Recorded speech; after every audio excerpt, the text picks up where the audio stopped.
So everybody give a big hand to M squared.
We are live from the Phyllis A. Greer Performance Studio on the Jazz Caravan with M Squared, which is Barb Valente on keyboards and fiddle, Thomas Sandrock on guitar and bass guitar, and back there on the drums, now on the purple Talkin' mic, is drummer Troe Valente. Hello, sir. Welcome back. Thanks for having me back. Yeah, man.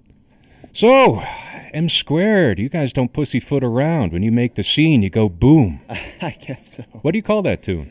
That's called Disillusioned. Why, I recognize that one from your latest album called Kaleidoscope. Yes, that's the opening track off Kaleidoscope, written by Mr. Thom Sandrock on the double neck. Well done, sir. Now, on the subject of M Squared, when I was first introduced to your group and I had not yet done the research, I was wondering, so what's the M and what's the square? No one's name begins with M. Two of you play multiple instruments, but Troe, you're using two sticks and two limbs and four limbs, but yeah, I was a little puzzled until I looked a little further into it. So why don't you tell the good people of Radio Land, M Squared, what is that? Well, M Squared was originally at least going to be a practice band, and it was short for musicians' music, so we were going to do stuff that as musicians pushed us to higher levels of musicianship, whether it's melodically or like that. All of our songs have multiple time signatures, that one included. This next one, number 49, will have like 6 or 7 times. Anytime Thom writes something, he really embraces the title of the group and makes it challenging. So, but then we also didn't want to be so exclusive. We wanted to, also the music lover. So we kind of made the practice band more palatable to the average jazz enthusiast. And then, of course, we have a fusion blend, and they're kind of morphed. So, and we originally had thought of the group as a 4-piece. Then we found Thom, who was starting to experiment with this whole looping and double neck bass, and we're like, well, why not? Let's do all this odd meter stuff on a click. And then that morphed it even more. So it's kind of discovered itself, but that's the original intent of the title of the band. So. And that is fascinating. Certainly kind of a fusion, kind of a instrumentation with electric keys, and if I can try my Otto from the Simpsons impersonation, those guitars that are like double guitars? Thomas has got one of those, a double-necked job.